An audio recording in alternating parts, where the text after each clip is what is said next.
인사합니다. 사랑합니다. 축복합니다.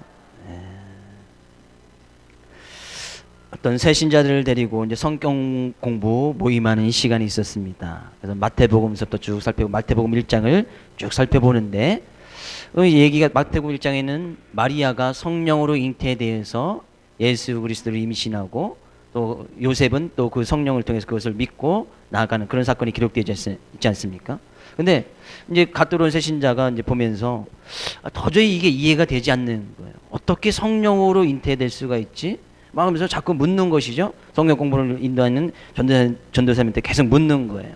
어떻게 그것이 가능합니까? 그럼 그런 것들이 뭐 지금도 일어날 수 있습니까? 막 그래서 자꾸 이제 마태복음 2장으로 넘어가야 되는데 1장에서 계속 물어보는 거예요. 믿을 게 따로 있지 그렇게 황당한 거짓말을 어떻게 믿습니까? 그래 놓고 나서 어떻게 2장으로 넘어가겠습니까?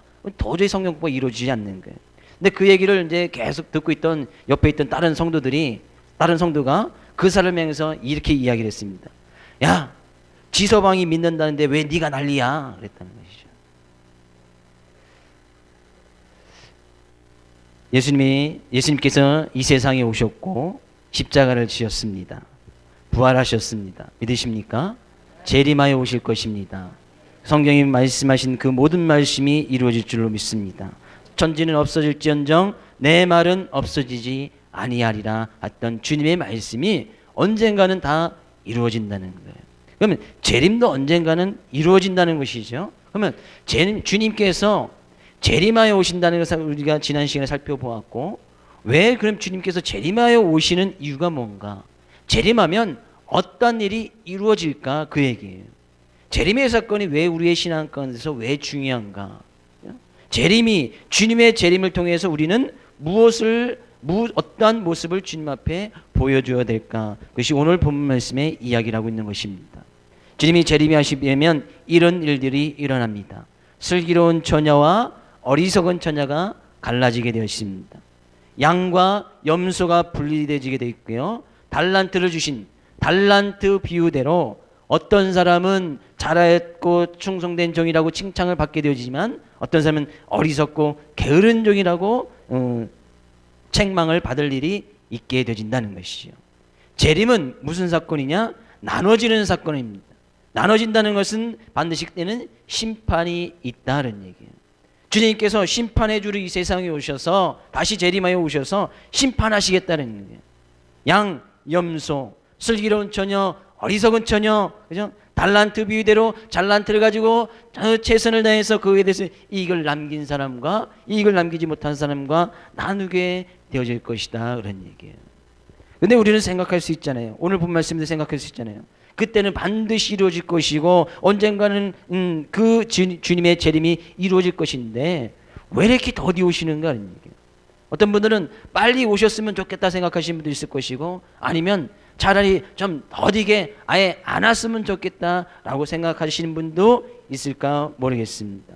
오늘 본 말씀은 베드로 사도가 아주 그거에 대해서 아주 잘 이야기를 하고 있습니다. 다시 한번 읽어볼까요? 8절 말씀 읽어보겠습니다. 같이 읽습니다. 사랑하는 자들아, 주께는 하루가 천년 같고 천년이 하루 같다는 이 한 가지를 잊지 말라. 주님께서 분명히 재림하여 오실 그때가 반드시 이루어질 것인데 그때와 그 시기는 아무도 모른다. 천사도 모르고 아들도 모르고 오직 하나님 아버지만 아시는데, 그럼 언제 오시느냐? 언제? 근데 그 언제 오신다고 이야기를 하면 이단이 되어지니까 우리는 오실 것만 기대하고 있지 언제 오신지는 아무도 모른다는 것이죠. 그래서 이 재림의 신앙, 주님께서 재림하여 이 세상에 오실 것이라는 이 신앙을 우리가 분명히 가지고 있어야 되는데 그 시기와 그 날을 알려고는 할 필요가 없다는 것이죠. 네? 그것은 아무도 모르니까. 그래서 대부분의 이단이나 사이비 종교에서는 벌써 몇 월 며칠 날 예수님께서 오신다 이런 얘기 많이 들어보셨지요. 그죠? 우리나라에서도 많이 있었지 않습니까? 몇 월 며칠 날 지구에 종말이 온다는 둥 모르겠면서, 아니면 벌써 어느 이 이단 종교에서는 자기가 재림의 주로 이 세상에 벌써 왔다고 이야기를 하고 있습니다. 재림의 주로 벌써 왔다는 거예요. 자기가 재림의 주라는 거예요. 그래야 그 재림의 주인 자기 자신을 믿어야 영생할 수 있고 구원을 받을 수 있다고 이렇게 이야기를 합니다. 절대 그런 쪽에 가서는 그런 것에는 말씀 드릴 필요도 없고 갈 필요도 없습니다. 왜? 성경이 이야기하는 것이 아니기 때문이죠. 우리는 재림의 신앙, 주님께서 재림하여 오실 것인 그 신앙을 가지고 있어야 되는 것은 분명합니다. 있어야 되지만 그 시기를 알 필요는 없습니다. 왜? 주님께서는 왜 천년이 하루 같고 하루가 천년 같다는 이 이야기를 잊지 말라고 베드로 사도가 얘기했을까요? 왜요?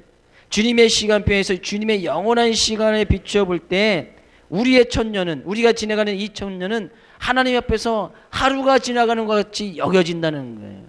하루가 같은 것이라는 것이죠.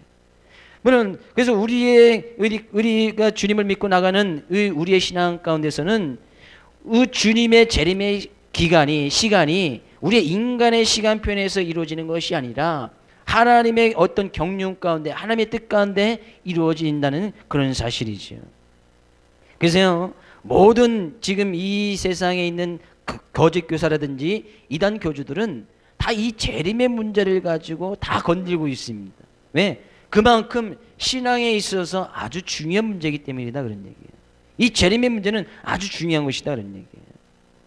어떤 그리스도인 사업가가요, 열심히 신앙생활을 하면서 사업을 하는데 사업이 잘 되지 않는 거예요. 사업이 영 풀리지 않습니다. 아무리 열심히 노력해도 이 사업이 잘 되지 않는 거예요. 그래서 이 사업가가 하나님께 이렇게 기도를 드렸습니다. 하나님, 당신에게는 천년도 1초와 같은 그런 시간이 아니겠습니까? 이렇게 물으니까 하나님께서 맞다 그랬네요. 나는 영원한 존재이니까 네가 한 말이 맞다. 그러니까 이 사업가 또 이렇게 이렇게 물어보는 거예요. 그러면 하나님께서는 1000달러도 1달러와 같이 1달러나 같이 마찬가지 아니겠습니까? 그렇게 얘기를 하는 거예요. 왜? 그 말도 하나님께서 또 대답해 주면 그 말도 맞다. 하나님의 1000달러 1달러 같이 여기주시 맞는 말이죠. 그러니까 이 사업가가 얘기합니다. 그렇다면 하나님 제게 1달러만 주십시오 그랬다는 거예요.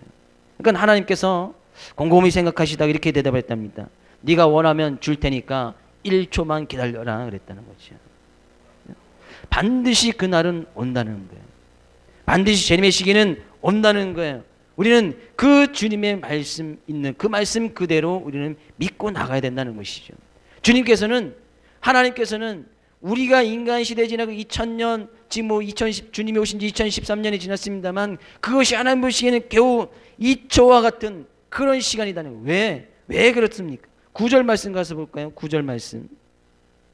주의 약속은 어떤 이들이 더디다고 생각하는 것 같이 더딘 것이 아니라 오직 주께서는 너희를 대하여 오래 참으사 아무도 멸망하지 아니하고 다 회개하게 이르기를 원하시느니라. 이것이 주님의 마음이다. 그래서 1000년을 2000년이 지나가도 하나님의 시간표에서는 겨우 2초 지나간 것 같이 여겨진다는 얘기예요. 하나님께서 원하시는 것이 뭐예요? 어떤 이들도 생각합니다. 주님의 약속이 왜 안 이루어지는가? 분명히 재림에 오신다고 했는데 이 약속은 주님께서 승천에 올라가신 그때 주신 거 아니겠습니까? 2000년 전에 벌써 이 약속을 많은 사람들에게 제자들에게 주었단 말이에요. 어떻게 보면 2000년이 지나가도록 이 주님의 재림의 약속은 이루어지고 있지 않는 것이죠. 너무나 약속이 더딘 거 아니에요? 약속했으면 빨리 지켜야 되는데 그 약속이 이루어지지 않는 거예요. 많은 사람들이 생각하지요. 왜 주님의 약속이 이렇게 더디게 이루어집니까? 빨리 이루어졌으면 좋겠는데 주님께서 이야기를 하고 계시는 거예요. 하나님께서는 오래 참으사 너희에 대해서 오래 참으사 아무도 멸망하지 아니하고 다 회개하게 이기를 원하신다. 하나님 지금 참고 계신다는 거예요. 참고 계신다는 거예요. 지금 당장이라도 하나님께서 예수님 명하셔서 이 세상에 재림의 주로 오실 수도 있지만 하나님은 참고 계신다는 거예요. 왜 참고 계신 거예요? 모든 사람들이 너희 중에 어느 누구든지 멸망하지 아니하고 다 회개하게 이기를 원하시는 것이 하나님의 사랑이고 하나님의 긍휼의 마음이기 때문에 회개하고 돌이키기를 원하시고 모든 인류가 다 구원받기를 원하시는 것이 하나님의 마음이었기 때문이다. 지금 하나님은 참고 계신다는 얘기예요. 그러면 하나님도 참고 계시다가 언젠가는 폭발할 일이 있겠지요. 여러분의 자녀들이 말을 듣지 않으면 한 번, 두 번 경고를 주지요. 3번 경고 주고 4번 들고 그래도 안 되면 어떻게 합니까? 회초리를 들 날이 있는 거 아니겠습니까? 하나님도 언젠가는 반드시 참고 지금도 너무나 오래 참고 계신 거예요. 너무나 오래 참고 계신다는 거예요. 모든 인류를 향해서 하나님께서 오래 참으심으로 하나님의 크신 은혜와 사랑을 지금도 베풀어 주고 있단 말이에요. 그러면 먼저 믿은 우리 그리스도인들은 하나님의 이 구원의 기회를 아직까지도 하나님을 믿지 못하고 구원의 반열에 들지 못하는 그런 많은 불신자들에게 세상 사람들에게 알려줘야 되고 하나님의 사랑을 깨달을 수 있도록 해줘야 되는 것이 바로 우리들이 해야 될 일이다 그런 얘기예요. 하나님은 천년이 하루 같고 하루가 천년같이 지금도 오래 참고 기다리고 계신다는 것이죠. 그러나 언젠가는 그죠? 그날이 뭐예요? 도적같이 이를 것이라고 이야기를 하고 있습니다. 도적같이 이른다? 아무도 모른다는 거예요. 도적이 어느 집에 도둑질하러 들어가는데 내가 몇 월 며칠 몇 시에 그 집에 그 집을 털러 가겠습니다 라고 도둑질하는 도둑이 있습니까? 아무도 없는 거예요. 도둑은 그냥 부지식 시간에 그냥 사람이 없다 싶으면 가서 그냥 도둑질해 오는 겁니다. 주의 날이 그렇게 도적같이 임하게 될 것이다는 얘기예요. 아무도 모른다는 거예요. 아무도. 근데 그 주님의 날이 임하실 때에 나타나는 현상들을 아주 간단하게 이야기를 하고 있는데요. 10절 가서 볼까요? 10절 같이 읽어보겠습니다. 그러나 주의 날이 도둑같이 오리니 그날에는 하늘이 큰 소리로 떠나가고 물질이 뜨거운 불에 풀어지고 땅과 그 중에 있는 모든 일이 드러나리로다. 뭐요? 그날에 주님이 재림하여 오시는 그날에는 하늘이 큰 소리로 떠나가고, 그죠? 하나님이 재림의 주로 이 세상에 오실 때 하늘도 벌벌벌 떤다는 거예요. 그죠? 그런 현상이 나타날 것이고, 뭐요? 온갖 물질이 뜨거운 물에 다 풀어지고 땅과 그 중에 있는 모든 물일이 다 드러나게 되어지라. 그때는 분명히 온 세상이 불의 심판이 있을 것이라고 이야기를 하고 있습니다. 우리가 수요일마다 지금 창세기를 살펴보고 있지만 하나님께서는 노아의 시대에 물로 세상을 심판했습니다. 그리고 하나님께서 말씀이 언약을 하나 주셨죠. 내가 다시는 세상을 물로 심판하지 않을 것이라 무지개를 보여주셨습니다. 이제는 뭐예요? 이제는 물이 아닌 불로 심판이 있을 것이다 라는 얘기예요. 불. 그전에는 땅과 하늘에 있는 모든 일들 다 드러나리라. 다 태워져서 아무것도 남지 않게 될 것이라고 이야기를 하고 있는 거예요. 불 가운데 버텨낼 사람이 있습니까? 물에 빠져 있어도 노아의 시대 노아의 식구에 방주에 탄 동물 외에는 그 어느 것도 살아남지 못하였는데 불이 임하게 되지면 불 심판이 임하게 되지면 그 어느 것도 이 세상에서 살아남을 것이 아무것도 없다 그런 얘기예요. 물의 심판 때는 살아남은 것이 됐어요. 물속에 있는 물고기는 하나님께서 심판해서 제외를 시켜주셨어요. 그죠? 물고기들은 멸망받지 않았습니다. 그러나 불로 임하게 될 때는 온 세상의 모든 것이 다 밝히 드러나게 돼. 싹 타서 없어진다는 얘기예요. 이제는 불이다 그런 얘기예요. 아무리 찜질방에 가서 우리의 육체를 달려놔도 그 뜨거운 것하고는 비교할 수 없다 그런 얘기예요. 비교할 수 없다. 그래서 베드로 사도가 이야기합니다. 결론적인 말씀으로 이야기를 하고 있습니다. 11절 말씀이에요. 이 모든 것이 이렇게 풀어지리니 너희가 어떠한 사람이 되어야 마땅하냐. 베드로가 이야기하는 거예요. 주님께서 재림하여 오실 그날이 분명히 있을 것인데 그러면 우리가 그 약속을 받은 사람으로서 어떠한 사람이 되어야 마땅하냐 그런 얘기예요. 어떠한 사람으로 이 세상의 삶을 살아가야 사람으로서 정말 사람의 본분을 다하고 살아가는 것이냐 묻고 있는 거예요. 어떠한 사람이 되어야겠습니까? 어떠한 사람이 되어야 주님께서 불로 이 세상을 심판하여 재림하여 오실 때에 그 불 속에서 그 불구덩이 속에서 살아남을 수 있고 구원을 받을 수 있겠는가 그런 얘기예요. 어떠한 사람이 되어야 마땅하냐 묻고 있다는 얘기예요. 어떠한 사람이 되겠습니까? 베드로사가 결론을 내고 있습니다. 거룩한 행실과 경건함으로 거룩한 행실과 경건함으로 12절 가서 볼까요? 같이 읽습니다. 하나님의 날이 임하기를 바라보고 간절히 사모하라. 그날에 하늘이 불에 타서 풀어지고 물질이 뜨거운 불에 녹아지려니와 뭐예요? 거룩한 행실과 경건함으로 어떠한 사람이 되어야 되냐? 거룩한 행실을 해줘야 된다는 거예요. 경건함이 있어야 된다는 거예요. 근데 우리 지난 한 주간 삶의 모습 봐도 거룩한 행실이 있습니까? 우리의 모습이 거룩합니까?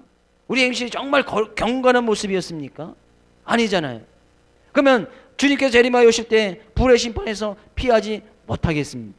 그죠? 피하지 못한다는 거예요. 어떻게 이것이 가능하냐 그런 얘기예요. 어떻게 가능하냐? 거룩하고 경건한 모습이 어떻게 가능하냐? 로마서 3장 23절에서는 이렇게 이야기하고 있습니다. 모든 사람이 죄를 범하였음에 하나님의 영광에 이르지 못하더니, 뭐요? 죄를 범하여, 모든 사람들은 다 죄를 범하였어. 하나님의 영광에 이르지 못한다는 거예요. 그래서 그 죄의 싹은 뭐예요? 죄의 결과는 뭐죠? 죄의 싹은 사망이다. 다 죽을 수밖에 없다. 그럼 어떻게 우리가 그 가운데서 죽을 수밖에 없는데, 주님께서 재림하셔서 죽을 수밖에 없는데 그 가운데서도 구원을 받을 수 있겠는가? 로마서 8장 1절은 이렇게 이야기를 하고 있습니다. 그러므로 이제 그리스도 예수 안에 있는 자에게는 결코 정죄함이 없나니, 그러므로 그리스도 예수 안에 있는 자에게는 결코 정죄함이 없나니, 죄가 없다는 거예요. 죄가. 우리는 지난 한 주간의 삶도 여전히 부족한 모습으로 살았는데, 여전히 제약된 모습이 있는데, 그리스도 예수 안에 있는 자에게는 결코 정죄함이 없다. 그 죄를 가지고 너 죄인이다 라고 이야기할 것이 없다는 거예요. 어디에 있을 때요? 그리스도 예수 안에 있는 자에게는. 좀 더 쉽게 이야기를 할까요? 주 예수 그리스도를 믿는 사람들에게는 결코 정죄함이 없다. 죄로 인해서 사망이라는 그 결과에 이르지 아니할 것이다 라는 얘기예요. 뭐 때문에요? 예수 그리스도 안에 있는 자에게는, 예수 그리스도를 믿는 자에게는 결코 정죄함이 없다는 얘기예요. 그건 뭐예요? 우리가 정말로 거룩해질 수 있고 경건해질 수 있는 것은 예수 그리스도를 믿는 믿음으로 말미암아 가능하다는 얘기예요. 그래서 이 세상에 오직 구원은 예수 그리스도밖에 없다는 얘기예요. 예수 그리스도를 믿어야 정죄함에 이르지 아니하고 거룩한 모습으로 경건한 모습이 되어질 수 있다는 얘기예요. 왜? 우린 여전히 죄인의 모습이지만 우리를 의인이라고 불러주시니까. 예수를 믿는 사람들에게는 주님께서 우리를 의인이라고 불러주시니까 의롭게 되어졌다는 얘기예요. 우리가 그러니까 경건하게 되어졌다는 얘기예요. 그래서 오직 구원은 예수 그리스도밖에 없다는 얘기예요. 예수 그리스도밖에 없다. 또 이렇게 이야기를 하면 벌금을 3천만 원 내야 되겠지요. 그렇지요? 예수 그리스도밖에 구원밖에 없으니까. 그러나 그 법은 지금은 아니에요. 보니까요, 그 입법을 했던 국회의원이 3명이서 모여서 입법을, 그런 법을 만들었는 모양이에요. 그래서 기독교에서 먼저 지금 인천에 있는 기독교 연합회에서 인천 교회가 한 3천 교회 되는데 그 목회자들 성명을 내고 그 의원들을 2명을 소환을 했습니다. 불렀습니다. 왜 이런 법을 만들었느냐? 다른 법은 괜찮은데 왜 거기에 동성애법이니 이런 거 종교차별법이 왜 그 법을 만드냐? 그것을 취소해라, 취하해라 그랬어요. 근데 이 2 의원이 그거에 수긍을 하고 자기가 입법을 한 것을 갖다 거기서 그 법은 빼기로 했어요. 그래서 지금은 아니에요. 지금은 안 되지만 언젠가는 돼요. 입법 이것이 취소되고 해서 이 사람들이 나중에 이 법을 또 안 제시해 놓을까요? 또 된단 말이에요. 미국에서 벌써 그것이 통과해서 동성애도 다 평등하게 사회상을 하고 있습니다. 왜 동성애를 편애하자는 것이 아니에요. 근데 미국에서 이것이 통해서 동성애들도 남자끼리 여자끼리 뭐 결혼도 하고 남자끼리 결혼하면 애 못 나니까 애 입양해서 기르고 여자끼리 결혼하면 애 못 나니까 그죠? 뭐 입양해서 또 기르면서 그것을 일어나겠다는 멸망받을 징조지요. 지금은 아니지만 언젠가는 우리나라에서 통과하게 되게 돼 있다니까요. 오직 예수 그리스도를 믿는 자들에게만 이런 결코 정죄함이 없을 것이다. 결코 정죄함이 없을 것이다. 요한복음 3장 16절 볼까요? 여러분 다 외우시는 말씀이죠. 요한복음 3장 16절. 하나님이 세상을 이처럼 사랑하사 독생자를 주셨으니 이는 그를 믿는 자마다 멸망하지 않고 영생을 얻게 하려 하심이라. 17절은요. 하나님이 그 아들을 세상에 보내신 것은 세상을 심판하려 하심이 아니요 그로 말미암아 세상의 구원을 받게 하려 하심이라. 18절도요. 그를 믿는 자는 심판을 받지 아니하는 것이요 믿지 아니한 자는 하나님의 독생자의 이름을 믿지 아니함으로 벌써 심판을 받은 것이니라. 벌 심판이라는 것이요, 18절 가서 보니까요. 그를 믿는 자는, 예수를 믿는 자는 심판을 받지 아니하는 것이요 믿지 않는 자는 벌써 심판을 받은 것이나 다름없다 이야기를 하고 있습니다. 예수님을 믿지 않고 살아가는 사람들은 벌써 심판받은 것이나 마찬가지다는 얘기예요. 그러니까 하나님의 심판이 믿지 않는 사람들에게 임함으로 인해서 이 세상의 삶이 결코 쉽지 않은 거예요. 벌써 이 세상을 살아가는 그 자체가 고난이고 힘들고 심판을 받는 그런 삶을 살아가고 있다는 얘기예요. 예수 그리스도를 믿음으로 말미암아 예수님 때문에 우리는 이런 심판에서 모면되어지게 된다는 거예요. 그래서 예수님을 이 세상에 보내주셨고 십자가를 지게 하시고 부활하시도록 하셨단 말이에요. 그 예수를 믿을 때 아무도 멸망치 않고 영생을 얻을 뿐만 아니라 그 예수님께서 다시 이 세상에 재림하여 오실 때 그 재림 때 이루어지는 그 심판 가운데서도 모면받게 되어진다는 거예요. 그 심판을 받지 아니하는 거예요. 그럼 우리는 뭐예요?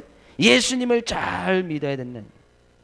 결국에 이 베드로 사도가 이야기하면서 하나님의 마음을 잘 깨달아서 예수님을 잘 믿어야 된다. 그것을 결론적으로 내고 있다는 얘기예요. 축복된 말씀을 드립니다. 예수님 잘 믿으시기를 주의 이름으로 축복을 드립니다. 예수님을 정말 구세주로 예수님만이 우리의 인생의 주인된 무슨 분으로 믿고 나갈 수 있기를 주의 이름으로 축복을 드립니다. 결론적인 말씀입니다. 12절 말씀 가서 볼까요? 오늘 본문 12절 말씀.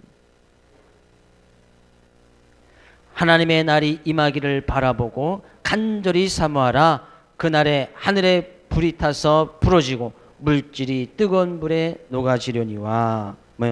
뭐 하래요? 하나님의 날이 임하기를 바라보고 재림의 날을 기다리라는 거예요. 재림의 날을 소망하면서 살라는 것입니다.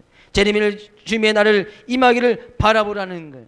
그 날을 바라본다는 것은 주님을 온전히 바라보라는 거예요. 삶 가운데 방향 정환이 있어야 된다는 것이죠. 회개하고 돌이켜야 된다는 것이에요. 그것을 바라볼 때 간절히 사모하라. 간절히 사모하라는 것은 그 원어적으로 보면 빨리빨리 서둘러라 그런 얘기예요. 뭘 서둘러라는 거예요? 회개하는 것을 빨리빨리 서두르고 방향 돌이키는 것을 빨리빨리 서두르라는 거예요.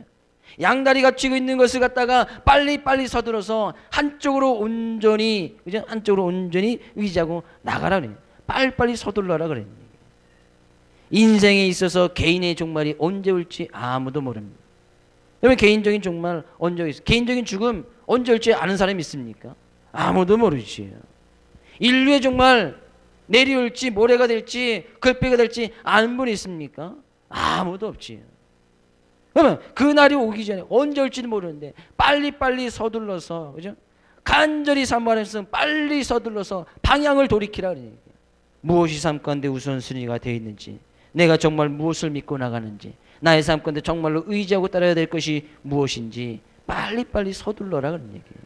서두르지 아니하고 민기적 되다가는 주님께서 오실 때에 그때는 너무나 늦는 거죠.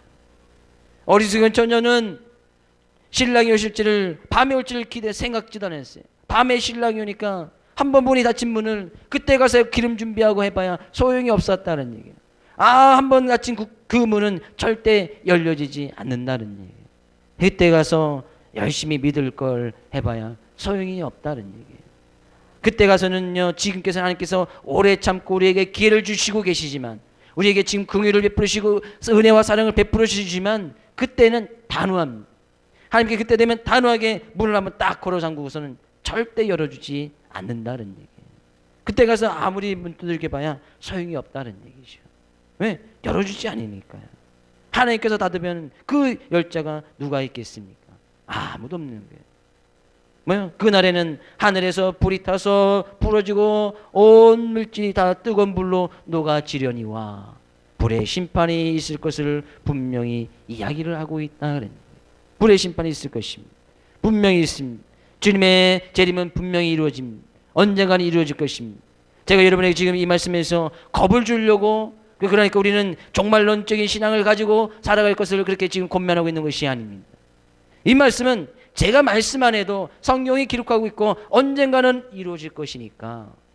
그러면 우리는 베드로 사도가 물어봤듯이 어떠한 사람이 되어야 마땅한가, 그 얘기를 저는 여러분에게 묻고 싶고 그 해답을 여러분 스스로가 찾기를 원합니다. 어떠한 사람이 되어야 마땅하냐? 오직 예수 밖에는, 예수 외에는 길이 없다고 했으니까, 예수님께서는 곧 길이요 진리요 생명이라고 했으니까 예수 외에는 답이 없는 거예요. 그래서 우리의 인생의 모든 답은 예수 그리스도 안에 있는 겁니다. 우리 인생의 모든 문제의 답은 예수 그리스도 안에 있다는 얘기예요. 모든 지혜와 지식의 모든 부하가 예수 그리스도 안에 감춰져 있다는 얘기예요. 예수 그리스도, 그것이 답이다는 얘기예요. 예수 그리스도를 믿는 것이 우리의 삶 가운데 가장 우선순위가 되어야 될 줄로 믿습니다. 베드로전서 1장 7절 말씀만 읽어볼까요? 베드로전서 1장 7절. 너희의 믿음의 확실함은 불로 연단하여도 없어질 금보다 더 귀하여 예수 그리스도께서 나타나실 때 칭찬과 영광과 존귀를 얻게 할 것이라. 주님께서 나타나실 때 칭찬받을 수 있고 영광받을 수 있고 존귀함을 얻을 수 있게 얻게 되어질 수 있는 것이 뭐라고요? 믿음이다. 너의 믿음이다. 예수 그리스도를 믿는 그 믿음밖에 없다냐. 그것은 불로 연단해도 없어지지 않는다는 거예요. 이 우리가 믿음을 갖고 있으면 이 세상이 불로 심판하게 될 때도 우리는 심판받지 않는다는 얘기예요. 타서 없어지지 않는다는 얘기예요. 뭘 갖고 있는 사람은? 믿음을 갖고 있는 사람. 주님께서 나타나실 때, 재림하여 오실 때, 그때 믿음을 보이는 사람은 칭찬과 영광과 존귀를 얻게 될 것이다 하는 얘기예요. 저는 여기서 말하는 주님께서 말씀하신 칭찬과 영광과 존귀가 여러분 삶 가운데 모두 다 임하여지기를 주님으로 축복을 드립니다. 다니엘의 친구 사드락 메삭 아벳느고가 있었습니다. 당시에 금신상을 만들어 놓고 모든 사람들이 거기에 다 절하도록 만들었습니다. 그러나 사드락 메삭 아벳느고는 그것에 절하지 아니하였습니다. 그 절하지 않은 사람들은 다 풀무불에 들어갈 것이라고 공포가 어명이 내려졌는데, 그럼에도 불구하고 이들은 그 절하지 아니하는 거예요. 결국에 이 사람들이 고발되어서 풀무불 속에 들어갑니다. 평상시보다 훨씬 더 7배나 더 뜨겁게 해서 이 불을 달고 놓고 사드락과 메삭과 아벳느고를 그 속에 집어넣어 버렸습니다. 이들이 거기서 홀라당 타버렸습니까? 타서 죽어버렸습니까? 아니죠. 우리는 성공에 대해서 알고 있었어요.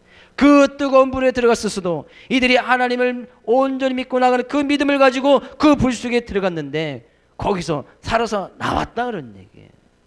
살아서 나왔다는 얘기예요. 거기서 구원을 받았다는 얘기예요. 우리는 이런 믿음을 보여야 된다는 얘기예요.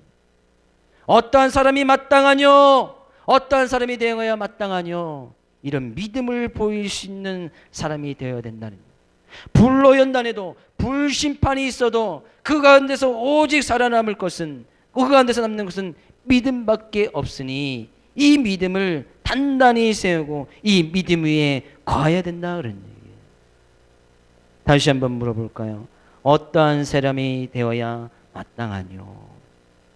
오늘 볼 말씀 있는 말씀처럼 우리의 삶 가운데 온전히 주님을 믿고 신뢰하고 믿음 위에 우리가 굳건히 서서 세상에 그 어떤 심판과 불의 심판이 있는다 할지라도 그 가운데서도 칭찬과 영광과 존귀를 받을 수 있는 귀한 여러분 되어지기를 주의 이름으로 축복을 드립니다. 믿음 있는 사람이 되어지길 원합니다. 온전히 예수 그리스도를 온전히 믿음으로 인하여서 주님 앞에 단단히 설 수 있는, 당당하게 설 수 있는 귀한 여러분 되어지기를 다시 한번 주의 이름으로 축복을 드립니다.